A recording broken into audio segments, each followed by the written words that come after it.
a single drop of good will see it. Whoever does a single drop of evil will see it. So in this dunya, so much you will run into situations, whether it's you or whether it's your fellow Muslims or anybody else, non-Muslim as well. They might, the evil person might temporarily escape justice. And you should pursue it. You should pursue a world where it's more just and where oppressors get punished or they don't even get a chance to oppress to begin with. But in the event that they happen to escape it in this dunya, rest assured, the punishment in the akhirah is even worse. They were better off getting retribution in this dunya because they cannot handle the one in the akhirah. So, as a standard of morality, Allah allows the state, obviously with a million conditions, but it is permitted to perform capital punishment. Again, not vigilantism, not in terrorism, not in an individual killing another individual, but on the state level under Allah's Sharia and for specific crimes, of course, for specific crimes. And the highest crime, the most clear-cut crime where execution is permitted in Islam is murder. But not just any murder. It is first-degree murder, right? So some people think, well, any type of death or killing. No, first-degree murder. Islam recognizes first-degree, second-degree, third-degree, manslaughter, etc. So the highest level, which is first-degree murder, which is premeditated, the person intended it, planned it, etc. That's when capital punishment is assuming that it goes through the law and the courts and everything, and there's no forgiveness. Allah says in the Quran, in actually the same set of ayat, Allah says that forgiving is a higher level. For those who are able to forgive, then that is a higher level, and they will receive more hasanat in the akhirah, but they are not obligated to do so. Okay. Again, I always got to draw your attention back to this, is that our Shaykh here mentions these as principles. He doesn't just say, oh, look, this is a nice ayah to learn about. He says, this is the 19th principle out of his 50 in his book. He chose to include them. وَلَكُمْ فِي الْقِصَاصِ حَيَاةٌ يَا أُولِي الْأَلْبَابِ. And in legal retribution, there is life. So qisas, we established, it's capital punishment, it's execution. So he just said, Allah said, in that there is life, right? So before, we mentioned the fact that it's controversial in our era, but we take morality from Allah subhanahu wa ta'ala, and we don't just go with what's popular. Tomorrow some random thing will be popular. And we'll explain why there's wisdom in this, of course, because it's Allah's words, but we're trying to understand those wisdoms, inshallah ta'ala. Okay. So, وَلَكُمْ فِي الْقِصَاصِ حَيَاةٌ. In capital punishment, there is life. Scholars mention that this is peak balagha. What is balagha? Yeah. Linguistic what? Okay, study. So balagha, you're talking about it as a subject. If you guys, inshallah, you guys will, as students of the Arabic language, you're going to study formally. One of the classes you take is literally, the title is called balagha. The study of linguistic what? Excellence or eloquence. Linguistic beauty. Balagha means how to deliver the message the best way. So it's like a literature study if you take it as a class. But balagha means, when I say this is peak balagha, this ayah, meaning it's peak eloquence. It is the most beautiful wording because it's God's wording. But this phrase itself, لَكُمْ فِي الْقِصَاصِ حَيَاةٌ. And you see that in balagha, the concept of eloquence. What makes something eloquent? Eloquent is almost mainly used for language, right? But you can, when you say like for something physical or like a dress or a place, you say elegant or beautiful, right? But for words, you say eloquent. This person is a very eloquent speaker. Or that book was very eloquently written, right? You familiar with that word, eloquent? That's balagha or baligh. Okay. What makes words eloquent? How do you decide if it's beautiful? Okay. Used in the correct context and is understandable. What else? Because that's not enough, right, to make it eloquent. Clear and concise. What else?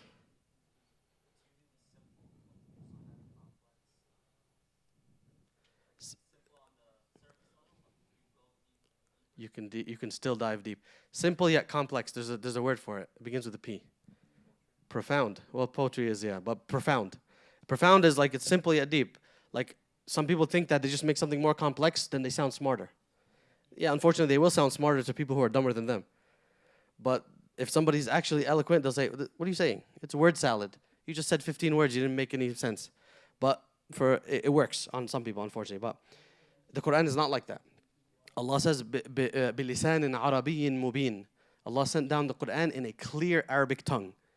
There's no wisdom in making something longer for the sake of sounding wiser. In fact, that is one of the signs of a fool. It's actually one of the signs of a charlatan, of a fake person, of a fake leader, or a person trying to dupe you.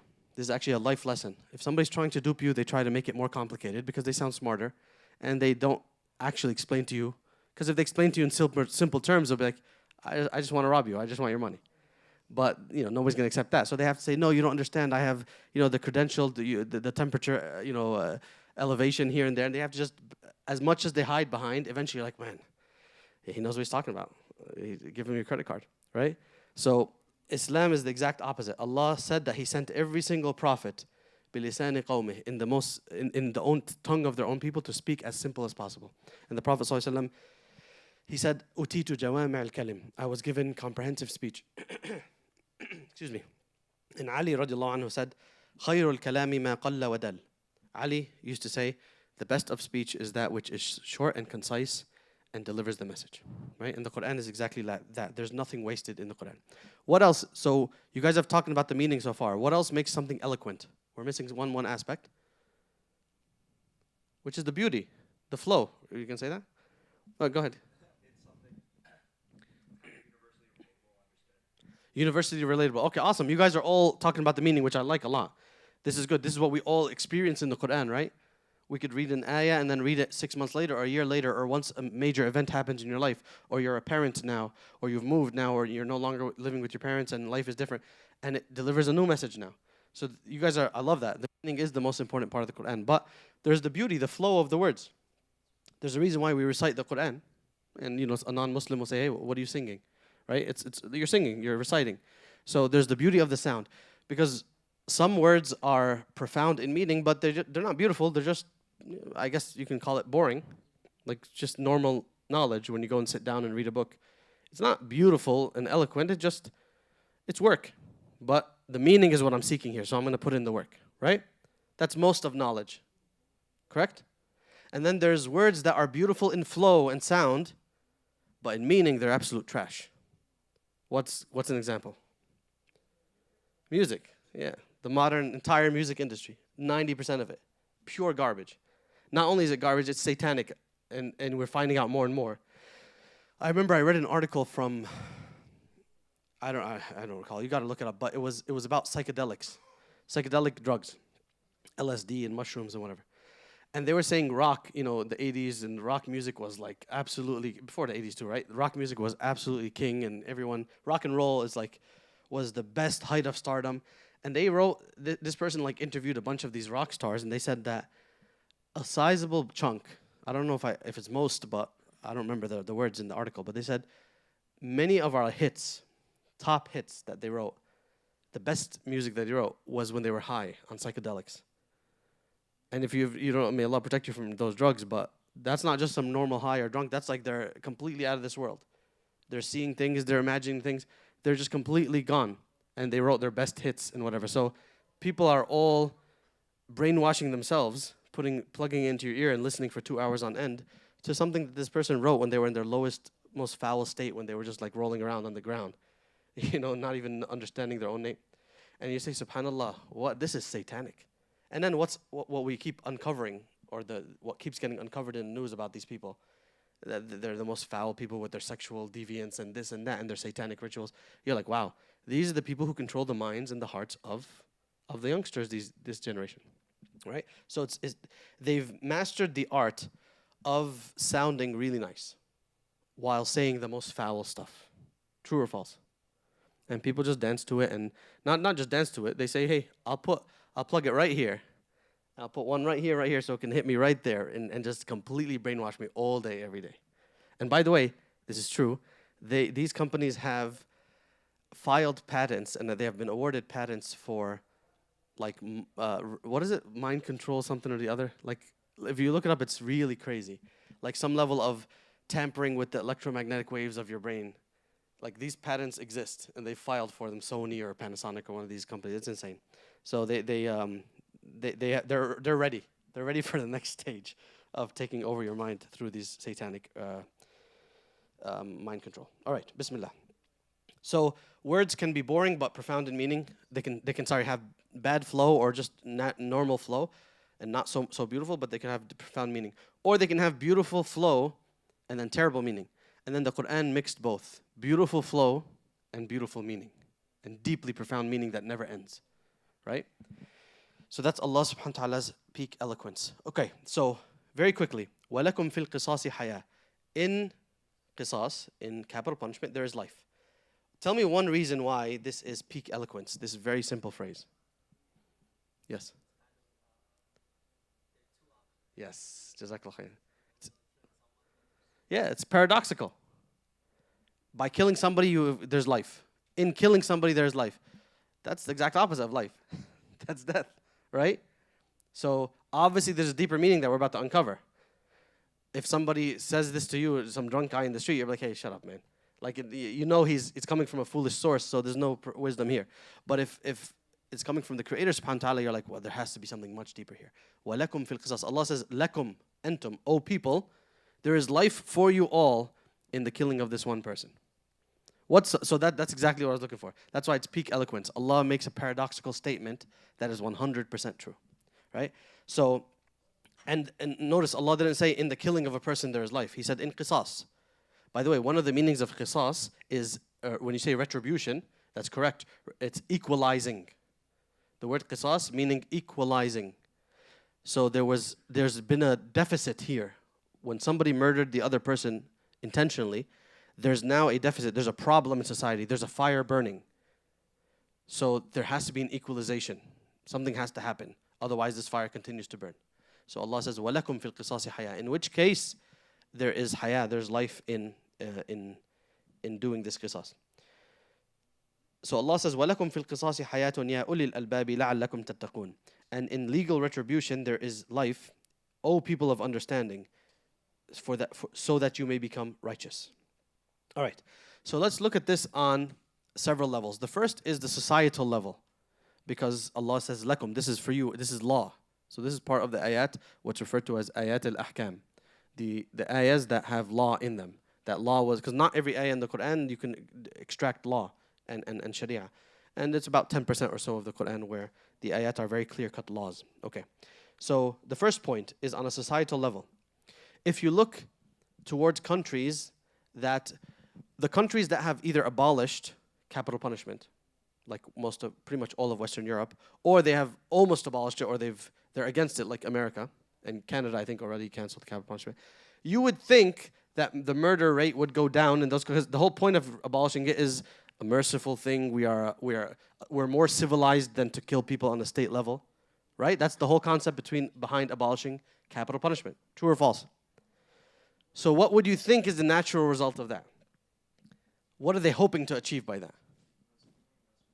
Murder goes down, violent crimes go down, people get rehabilitated because we're on a higher plane. Is that what's happening? It's the exact opposite. The exact opposite. You go look at violent crimes per capita, and it's insane.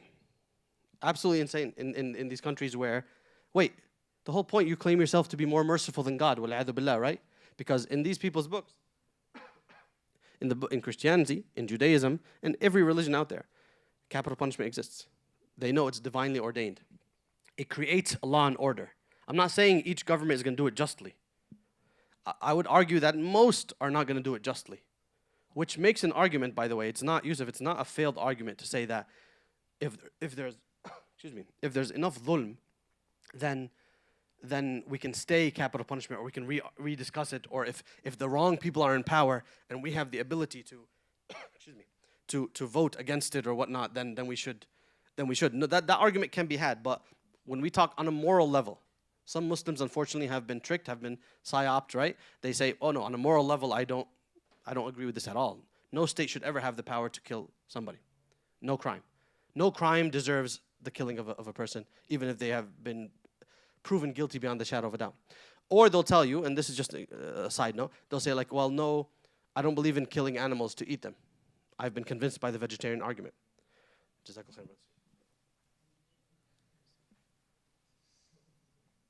So I'm differentiating between if you argue on strategic grounds or you argue on the ground of, well, things are messed up. Like for example, if somebody were to tell me I don't eat meat because the modern meat industry is disastrous and it's so foul how they treat these animals and I refuse to be part of it, that's fine. But if you say on a moral level, I think killing an animal to eat it is haram or is murder and it's foul, now you're standing up to God. You're saying God who permitted us to do that is immoral. See the difference? Major difference. Same thing with capital punishment. If you say the way the world is now, like the way they do it's all dhulm, etc., different story. Versus on a moral level, I disagree with it fundamentally. Then that is a form of kufr, of rejecting God's law, and it's very, very dangerous. And you're pretending that you're wiser than God, even though the data doesn't support it. It's that simple. The data doesn't support it. If the data supported it, at least you'd have some argument, but you don't. Bismillah. People, in fact, get more emboldened when the punishment is less severe. And for whatever reason, even though, if you were to ask me, maybe this is a personal thing, I would if they were to offer me life in prison or kill me now, I'd say just kill me now. I don't want to go through in that prison for 30, 40 years and deal with that nonsense. But for whatever reason, just on a human level, on an instinctual level, people don't fear life imprisonment as much as they fear execution. So they'll go and murder, and there's no primal fear to it, even though it's much worse, in my opinion. Yes.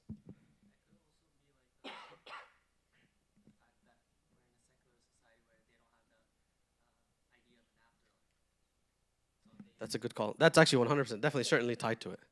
So they don't think about death. The Prophet ﷺ said, أَكْثِرُ مِنْ ذِكْرِ هَادِمِ اللَّذَّاتِ, right? Frequently think about death because it destroys pleasures and it makes you, brings you back down to earth. They don't think about it at all until they're forced to, right? But a good call. So it doesn't get factored in as much in the crime and in the punishment. So it doesn't cause the same level of fear. But then when they come to face it, it becomes real all of a sudden, right? Excuse me, guys. Sorry, I'm coming off a cold.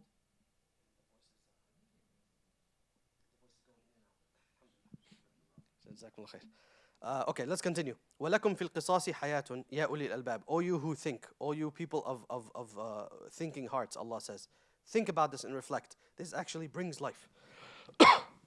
So the first argument of why it brings life is on a societal level. The data proves it. You can go check all you want. Even when, and this is controversial, but it's true, even when capital punishment is enacted insufficiently. I'm not saying when a tyrant goes full murder mode. That's completely dhulm, no justification. But no human is perfect. Excuse me. If you live in a society where actual crimes can reach a level where capital punishment exists and people are attempting to live with justice, then that will create a world with less violence and less actual murder. So you're actually saving lives by having the punishment to be severe enough. We're not justifying these murderous tyrants who kill people by the tens of thousands and political imprisonment and that nonsense. That's unjustifiable in any way, shape, or form. So number one, on a societal level. Number two is on or I guess family or tribal level. Historically, on a tribal level, on a tribal level, historically, and many of you guys come from regions where this is still entirely the way that people operate. It's called a thar or tha'r or like revenge, basically. And this, by the way, this exists in America too. I read it in a book called Huckleberry Finn. Who read that book? Growing up, one of my favorites. In that book, they use the word right in the start, first chapter, first page, in fact. He says, Huckleberry Finn is a young man, grew up in America, a long time ago, 100 years ago, 200 years ago. He said that as far back as I've known, my family has been in a feud. The word they use is feud. We have been in a feud with that family. It's been 100 years.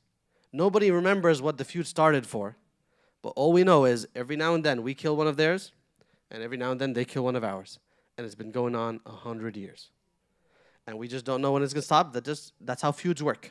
And he's like a cowboy kid here in America. And I remember when I saw that, I was very, very intrigued. Obviously, when I read it in high school, it didn't mean much to me.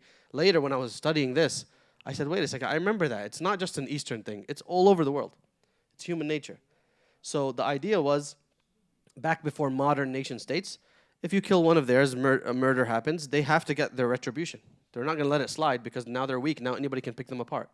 So typically in a dhulm society, the murderer will be protected. So then the murdered, the people of the murdered, they're like, okay, we can't get to the murderer. We're going to kill any of yours. Usually a man, right? We'll take a man from your people. Any man, that will do. And sometimes they'll say, if they want to show their power, for every you killed one of ours, we'll kill two of yours. And let's see you do it. Then they'll kill three. Then they say, okay, you know what? We kill four.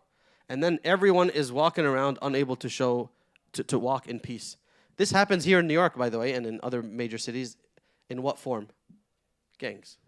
All day, every day. And it never stops. It never stops. When does it stop? When a greater power comes in, and the authority, the government, and says, we're putting a stop to this. We're going to do some investigation. We're going to attribute a punishment to the bigger criminal, and that's it. It gets squashed. And let me see you stand up to the government or to the higher authority. So this is where Allah subhanahu wa ta'ala says, وَلَكُمْ فِي الْقِصَاصِ حَيَاتٌ يَا أُولِي الْأَلْبَابِ. There is hayat, there's life in this. Yes, one or two people have to be killed in this format, but it actually puts an end to the killing. So actually life comes.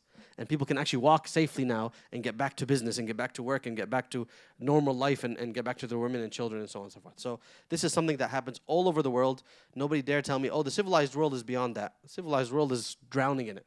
Call yourself the civilized world, drowning in it. Look at you. There's parts of New York you can't walk around. There's parts of Chicago that L.A., the symbolic or iconic cities of America, right? You can't even dare walk around without the strap. You know what I mean? So it's not. I hate when people make these foolish arguments. Islamophobes. By the way, this is one of the ayat that gets attacked heavily by Islamophobes. You're a barbaric religion. You say there's life and death. Well, look at this nonsense. You want to kill everybody. We're past that. We're a civilized state. Look at it. 31 Western countries have abolished capital punishment, and it's going to be more soon. Yeah, how's that working out for you? Yeah, with the abolishing capital punishment, you've caused more death. And recently in New York, this might be a controversial argument back and forth, but recently in New York, they have been reducing punishments for a lot of violent crimes and just crimes in general.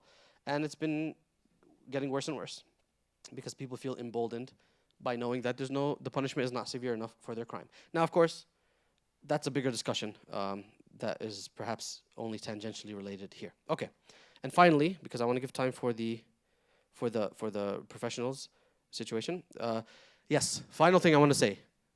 We said, Sheikh mentioned it here as a principle of life, right? He said, قَوَاعِدٌ لِلْحَيَاةِ. So how can we take this as a principle for our life? Nobody's killing people here, I hope, right? We said vigilante justice in Islam is not justice. Even if you were correct in what you wanted to do, like the person is a zalim, the person is due for capital punishment in Islamic law, you can't just kill him. It's haram, it's vigilante justice, and it's not justice. You are a murderer in Islam. And if there was a just government and they punish you for it or give you capital punishment, then you would well, that's a bigger discussion because the dhulm appears there. But yeah, vigilante justice is not permitted in Islam. My point being is that Sheikh mentioned this as a principle for your life. How do you apply this? This is talking about, first of all, we learned a profound lesson, like, wow, subhanAllah, the Quran is so eloquent, right? We learned that the Quran, wow, look at the peak eloquence. We learned a profound lesson. We learned how to argue or how to respond to these nasty Islamophobic accusations that are not supported by data. And we learned a lot. Islam is a merciful and logical and rational faith.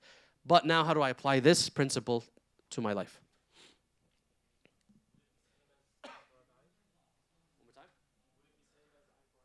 So it is the ayah of an eye for an eye. It's surah number 2, by the way, Surah Al-Baqarah, ayah number 178 and 179. So whoever wants to write it down. In the ayah 178, Allah says, eye for an eye, tooth for a tooth, etc. So it's the same concept, but how do you apply it for your life? Because you're not allowed to do like eye for an eye. You're not allowed to poke someone's eye out in Islam. So how do you apply it? There has to be another way to apply it. I'll go to Muhammad, then Yusuf.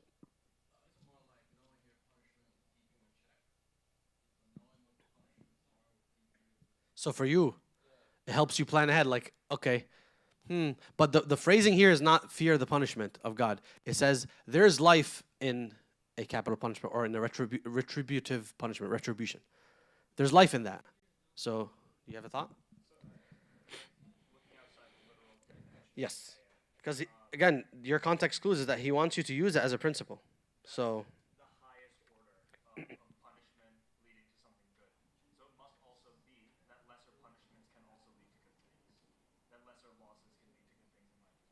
okay. Okay, great. So lesser losses, but more specifically lesser punishments, that in the administration of punishments, presuming that they are lawful and presuming that they are reasonable and they are issued with justice, because capital punishment in Islam is after courts, after court cases and all that stuff. Presuming that there's reasonable and lawful, they actually, their result should be that they bring good, ultimately, even if the initial issuing of it was harsh. Great, I like that. That is a principle you apply in your life. Now let's get more tangible with it. So allow the law to take its course, yes. The Prophet Muhammad ﷺ said that you as a Muslim, if there is an Islamic ruler, you should hear and obey, even if they take your wealth and even if they hurt you. Now people hurt you as in if they flog your back, they whip your back, or they take your wealth. That is a hadith from the Prophet ﷺ. Do not disobey the Islamic leader, the Khalifa, even if he takes your wealth and he flogs your back. Many people misunderstand this hadith. They say, well, apply this to these rulers who are just robbing people left and right and then being tyrants. No, that the hadith applies if he takes it justly. If you are the person who committed evil and you deserve now to be punished, or you got fined justly, you did something wrong and you deserve the fine and it's a reasonable fine, some people will be like, no, especially people who come from this hadith, the Prophet ﷺ is talking to people who did not have a law of the land. It was just every man for himself, whoever's powerful gets right. So he's teaching the Sahaba, no, in a civilized society, you may have to take a punishment. And don't let that hurt your dignity or your pride too much. That's how civil society continues. It's in your best interest, it's in everybody's best interest. So that doesn't mean that the hakim, the ruler, can just take your wealth and flog your back and rob you and kill you and do whatever he wants. And then the Prophet ﷺ said, we just have to obey him forever. It's nonsense. It doesn't make any sense. He's saying, continue obeying. If it was just, you have to be patient. You're not going to like it. Nobody likes to get punished. But if you deserved it, if that's what Allah's law is, then you deserved it, right? Let's hear some more because I really have to wrap up just because of the Muslim professionals thing. Yeah.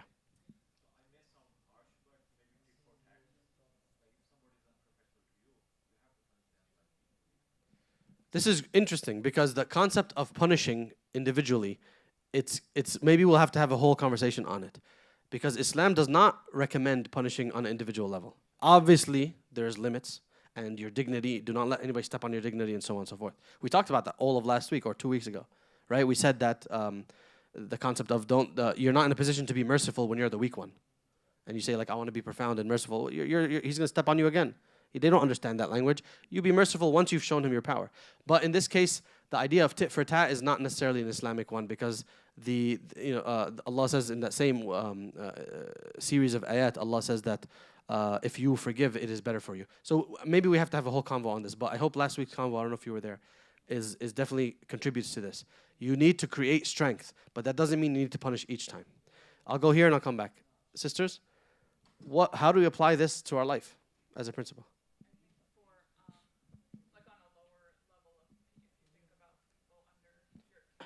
Yes, exactly.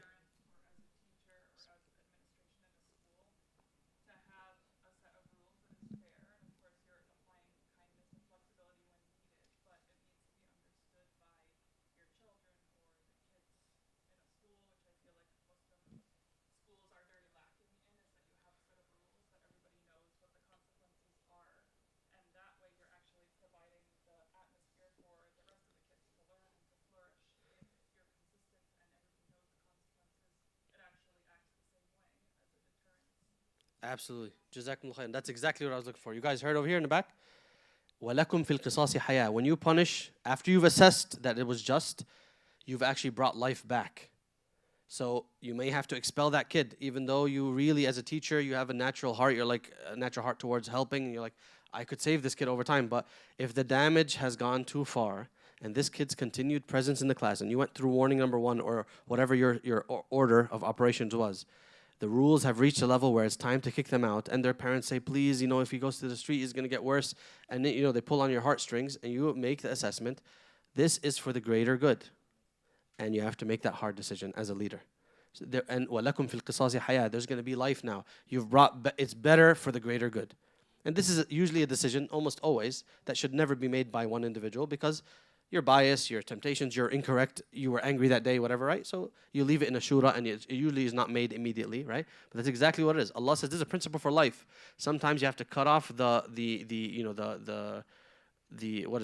bad egg before it spoils the rest, right? And that's just that's what needs to be done. Because don't forget, this is an ayah about law. This is part of law. people who go into leadership need to be able and willing to make harsh decisions for the greater good. And it's not always going to be pretty, but it will bring life. Now, of course, this is assuming you are pursuing justice to the best of your ability. You're not going to be right all the time, but you're going to do the best of your ability to be right and follow the guidance of Allah. Again, because if you disagree with the morality that Allah presents, then you're already on the wrong track no matter what you do. So initially you submit to the morality Allah presents, then you see how to apply it in law. So on a leadership level, harsh decisions will have to be made. I might have to kick this kid out of school. I might have to disconnect from those friends like we talked about. Even though like, hey, but I help them. Sometimes they come pray because they're with me. But ultimately you made the decision that for the greater good says that you should not, you should make this, the punishment is just here and so on and so forth. Last voice. Anybody want to say something? Brother Sharif, you want to add something? Okay, exactly, yes.